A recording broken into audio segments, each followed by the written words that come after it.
I gotta have this job, I gotta do this, I gotta do this to be able to have the money, I have to have the place, I have to pay for the stuff I want.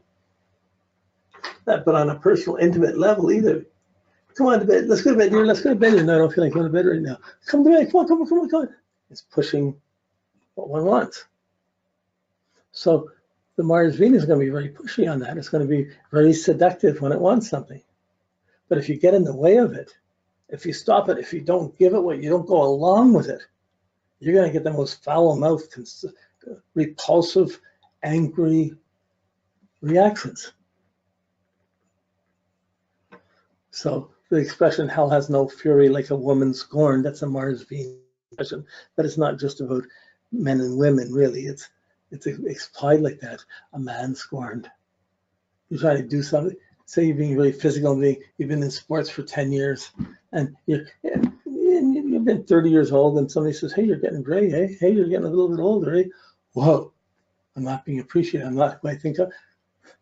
I mean, how much are we what we want to be? How much are we what we have to do?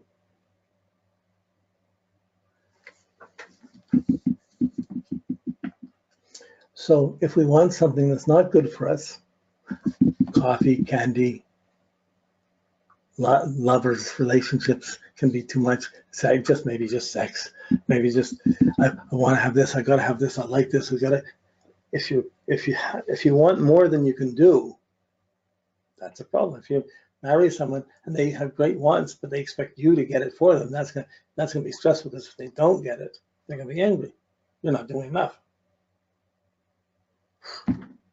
I'm doing enough for my end. Well, you do your part. And you get some argument. But one of the qualities of Mars-Venus is the poor timing. It's a little bit awkward, pushes too hard, holds back too strongly.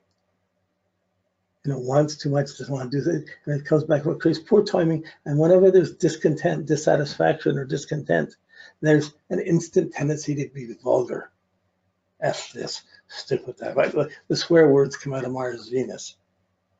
Not getting what we want, being blocked from what we want to do. It's an emotional, irrational judgment on energy. It's just a sense of, I like this, I don't like this. Does no mean yes? Does yes mean no? This is Mars-Venus. Conjunction, squares, opposite. It's not, to me, can't say I'm a feminist. I'm an individualist. If I had a little girl or a little boy, I'd want them both to be strong. I'd want them both to have their options, and I'd fight against things around it. But violence against women, violence against anybody, boys too, against boys or the things. It's violence, but everybody is the real issue. There's my Mars Mercury getting controversial. Okay. But the Mercury makes you edgy and angry and sharp. The Venus makes you pushing to get satisfied, angry when you're not satisfied. It makes it sort of, someone can make love too fast, fall asleep. So that's it. And leaves the other person. It creates bad timing. One person's on, the other person's not. One person forcing it, the other person's not. This give and take within ourselves. So you're going to see people who push too hard for what they want. They're going to be more lustful. Or I'm never going to get what I want. I'll never be able to do that. I better align with someone who'll do it for me. But then what do they expect? For everything we do, we often have expectations of what we want from it. That's Venus. And if we don't get what we want, that's rejection. If you get rejected, that's either depression or anger. It comes out, it's the same energy. And all of these things take up a lot of energy. It can mess with your dealing day to day, with your daily habits, your daily routine, by just doing things and being happy for no reason and doing what you have to do. Row your boat gently down the stream. Merrily, merrily, merrily, merrily. Life is but a dream. But you do it anyways. But when it's not coming the way you want, when you're not being paid enough for a job, you're being ignored by your partner and they don't want to go to sleep when you want to go to sleep. Big storms that affect a lot of your 24-hour energy of just being here, which is going to affect your understanding of what you accumulate for your energy and what you don't accumulate. And it's going to affect what you accomplish. These are the Moon, Mercury, Venus, very powerful effects. They really need to, the better they work, the easier it is for Mars to do things.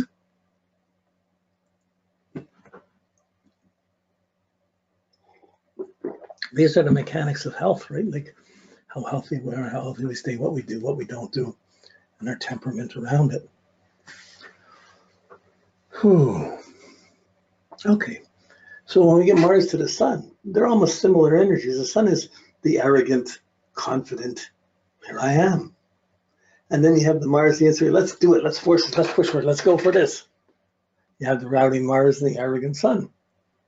When you have the Mars and the Sun conjunct, square or opposed, you're going to have someone that's basically aggressive, over competitive, and over dramatic. Because the Sun, the willfulness of the Sun is going to come in and affect the Mars. It's going to be pushing the Mars. Mars is pushing to go. The Sun is pushing to, yeah, of course I can do this. I want to win. And it pushes it. But if your heart's broken or you're not happy or you're not confident, it's going to have a huge effect on your Mars. But the nature of Mars and the Sun, both are on go, both are driving. It makes really dynamic, leadership, pushy, forceful, assertive people. It's great for dancing, great for being physical. Being physical is important when your Mars is conjunct your Sun. And when it's square and when it's opposed, it's just as important. But the difference between the conjunction and the opposition is the conjunction is being energized and it pushes too much. It can be arrogant and then, oops, not realize they hurt someone. Any one of these is a little over competitive and a little overly proud of their actions. And this can crash. They have the pride and the adrenaline tied in with the anger or the energy release. They're not meant to be passive people. So these are the kids that got to have their bikes at 3. They're going to push this. They're going to climb the tree. They're going to do things. They like.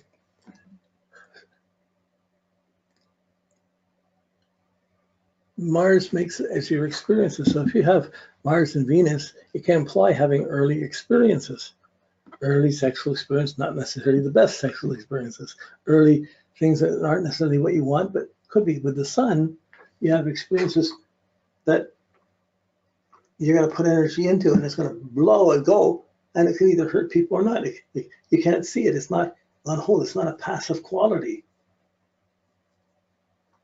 You know, so someone could be the Capricorn or Aquarius and be this very cautious person, but if their Sun's there, they're pushing it. They're going to be ambitious. They're going to be pushing their quality, their energy. So the Sun gives importance and power. It's important to be strong. It's important to compete. It's important, if someone hurts me, important to get back. I got to win at this. I got to do this. It's going to be assertive, willfully assertive. And in that willful assertion, a lot can be done. At the same time, it's abrasive and arrogant to other people who may not like what they're doing. They may be more evasive because you're always leading, you're always pushing. So your Sun is your confidence. Some with their Mars conjunct square opposed to the Sun, even if they've been abused or hurt and their confidence down, they don't want to do anything. They have to get their physical element together to get their energy together. They need to use the Hatha yoga or the yoga of energy to find their confidence. They have to live a noble life. So when it's good, it's a strong, noble, courageous life. When it's bad, it's the aggression comes along, not weak, not noble. But if someone has this and they had a big accident, they'll have the strength to put it back together again. They'll find whatever they have to do. The Sun will tie into it. They're purposefully assertive. And this is all about energy going out. So if you came from the worst home, nobody talked to you, you were not liked or anything, all your Mercury, Venus is really messed up. Your Sun conjunct Mars means you're going to get out of that house, you're going to go forward, you're going to push into the world to make your own life. You're not going to hold on to the past. So it does give you that noble fighting quality, but it is an abrasive one. Don't get in the way, don't compete, or I'll have to compete with you, I'll have to win.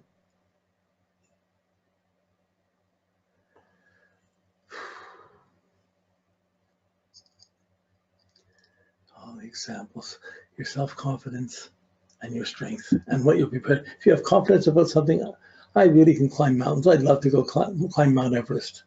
Well, someone just died on there. I still got to climb it. I'm going to do it anyway. Like, I'm going to go there. So Mars is affected by so many things. If you're not honest, if you're not loyal, you're not noble, it gets into all sorts of negative actions.